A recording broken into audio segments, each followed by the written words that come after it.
In the beginning, there was nothing. Somehow, out of this nothing came everything. Out of this vibrant nothingness, matter, energy, space, time, consciousness, mind emerged, came out. How is it that something as unconscious as the matter of the brain can ever give rise to something as immaterial as an experience?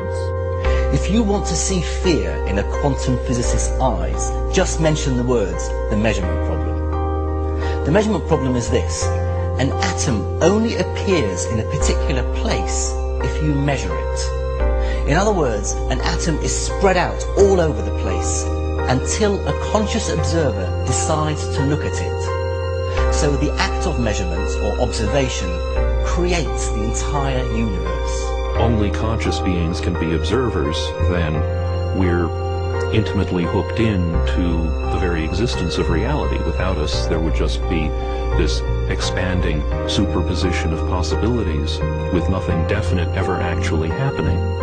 Out of millions and millions of blobs of energy and light, photons and electrons, they make up this imaginary three-dimensional solid world, which doesn't exist at all according to relativity or quantum mechanics. Anytime we attempt to look at particles beyond a certain level, the very act of observation changes things. And in addition, the more you look at individual particles, the more you realize that there is no such thing as one electron.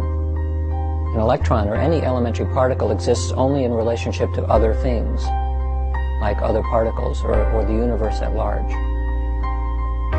This means that deeply enough, and you dive down into the nature of matter, everything we know about the everyday world dissolves. There are no objects anymore. There are only relationships. There's no locality anymore. There's no time anymore.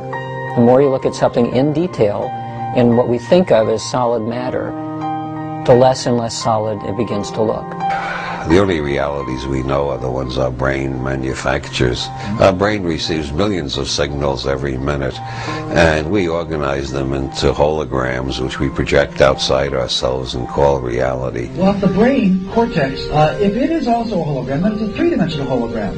If two-dimensional holograms reconstruct three-dimensional images, then, ergo, it follows that three-dimensional holograms reconstruct four-dimensional images. A hologram is a metaphor.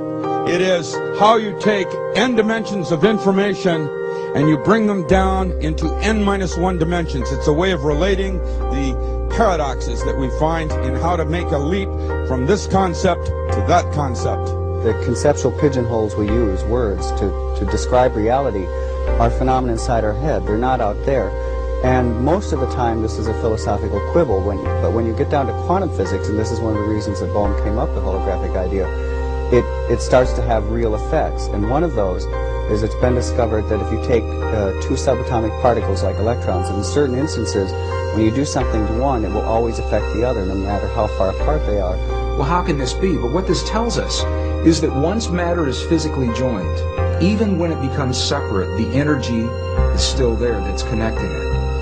And this is why it's important to me, because if we go back far enough in time, all the particles of matter of this entire universe that are expanding were all meshed together in a single particle about the size of a green pea, is what scientists tell us today. It's what the computer models suggest. That if you could go into the universe today and take all the particles of matter and take out all the space in between and bring it together and compress it into a size of a single green pea, it means that you and me and every one of our listeners, we were all once part of that same particle that creates this whole universe today. And even though those particles are now separate and expanding, and the studies show that they are, energetically we're all still linked. So an atom and its electron are multiversal objects. And that multiversal object is what the quantum mechanics is describing. Now, that means that the parallel universe aspect of reality as described by quantum theory must apply to objects of all sizes. Humans, stars, galaxies,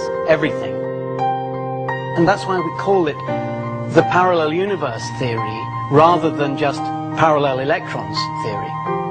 Because we ourselves are made of atoms after all. We are, that's right. And the same theory that says that the atoms exist in more than one place in different universes says that we humans also exist in more than one place and in more than one state of mind and so forth in different universes. And so what that means, talking about words, is that there is no separation between electrons. Furthermore, there's no separation between people. Everything is interconnected, and the biggest secret of all, to me, is the extent to which individuality is an illusion.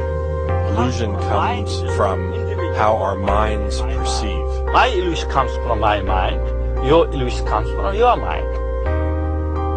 You do not need to search to search anywhere else for the source of illusion. Wherever we search externally, we cannot find the source of illusion because your illusions come from within your mind. The big thing we're talking about here is a new way of thinking about this thing we call the person, the self, the beingness, the I. And as we begin to modify what we mean by that, we could begin to see and touch upon this infinite realm that I'm speaking about. Infinities are part of the boundary of your existence. That is, viewed from this perspective, everything can be divided to infinity. If you've ever wondered why nuclear power is 1,000,000 times more powerful than chemical energy, it's because chemical energy results from the manipulation of atoms in a molecule. Nuclear energy results from the manipulation of nucleons in a nucleus. The super unified scale, 1,000 million times smaller, is virtually infinite in its dynamism. If you're seeking the infinite, what instruments do you have to seek the infinite? Only sense organs, isn't it? So through your sense organs, if you're seeking the infinite, it is like wanting to go to moon with a bullock cart. Isn't it so? That is the plight of humanity right now. With a limited perception, they're trying to grasp that which is beyond. So we try to perceive at the ultimate level of reality, and we search for any kind of method. For example, new technology, atomic power, etc. But search as we might, we cannot perceive the ultimate level of reality using these mechanisms. The ultimate level of reality is fundamentally empty we cannot find and not observable using these scientific methods. Science is involved in a perceptual enterprise, not primarily in gaining knowledge, though knowledge appears, but knowledge is a byproduct. And by understanding the thing, you can coherently, then our contact with it, as long as it is coherent, it shows that our understanding is correct. You see, we must distinguish between correct appearances and incorrect appearances or illusory. Your appearance now is what we call residual self-image. It is the mental projection of your digital self. This isn't real. What is real? How do you define real? If you're talking about what you can feel, what you can smell, what you can taste and see, then real is simply electrical signals interpreted by your brain. Our brains take information in and sometimes give it form. It's not that the picture is out there, it's that we're getting data that we're turning into a picture according to our own belief systems and our own unconscious belief systems as well. We know what is going on is that light comes in through the eyes, hits the back of the retina, triggers electrochemical impulses which travel down nerve fibers to the back of the brain, where the brain very cleverly, in about 1/10 of a second, puts it all together and says, this is what it looks like out there. Well, you're creating your own reality tunnel. That doesn't mean you're creating reality.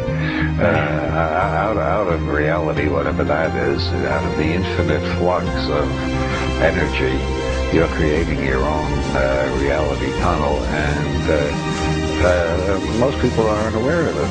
Most people aren't aware of it. All matter is merely energy condensed to a slow vibration.